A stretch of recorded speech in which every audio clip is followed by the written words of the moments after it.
So, is that so? Ja, doe maar. This is number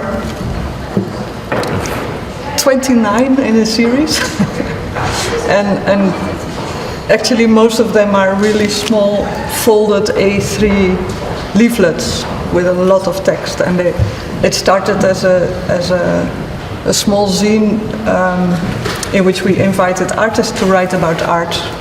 So we thought we shouldn't leave it only to the academics to write about art. And it was about the local scene in Rotterdam. But after a few issues, somebody invited us in München to do the same for their local art scene. After that, we went on our own initiative to Berlin and worked for a year almost on an issue that was a kind of a thick paperback, A5.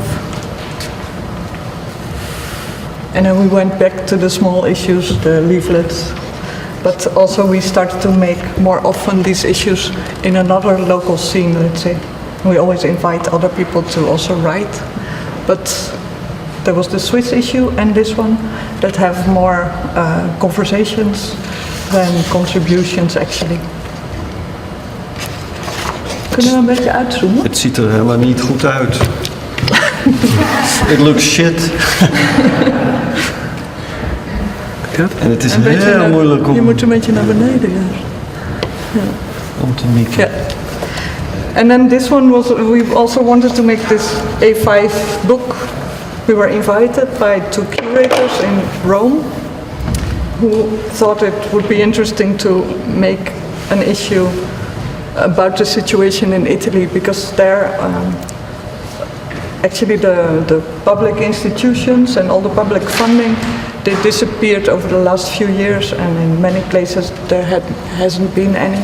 But also recently some private persons, either just artists or curators, but also rich collectors, started to organize spaces or initiatives that kind of wanted to help this lack of possibilities for artists to produce or to do research, and they started their own spaces. And these 2 curators in Rome, they were invited by 2 collectors to start a foundation specifically to also help people produce work and do all those things that are quite difficult in Italy for artists at the moment.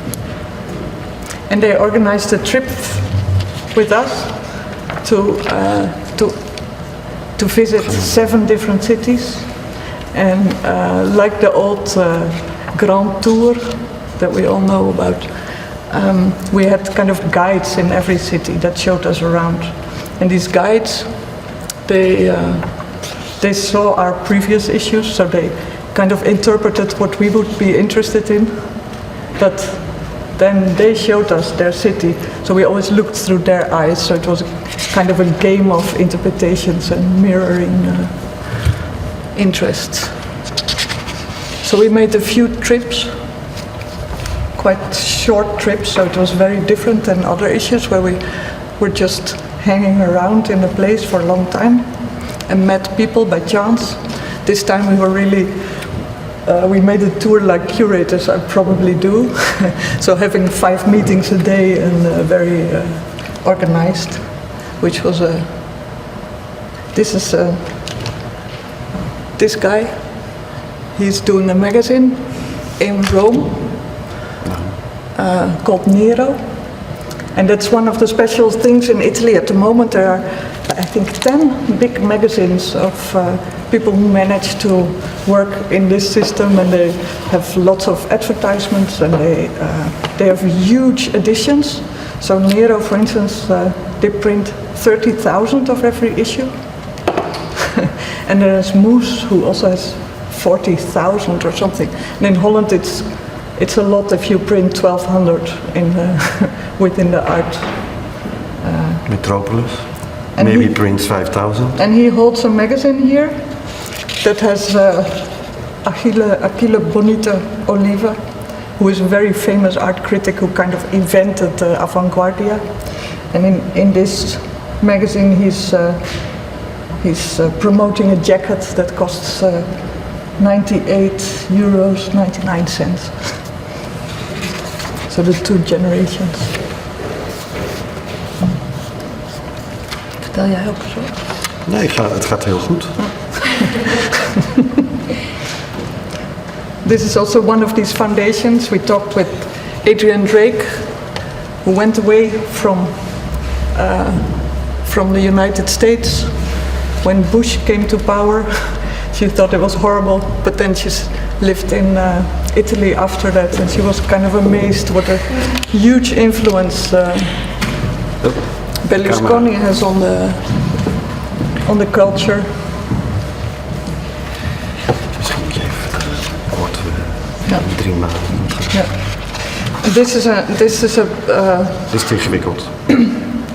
Rob says it's too complicated. Yeah, that's a complicated story. No, let's not go into this. Okay, this is interesting. Here's a poster inserted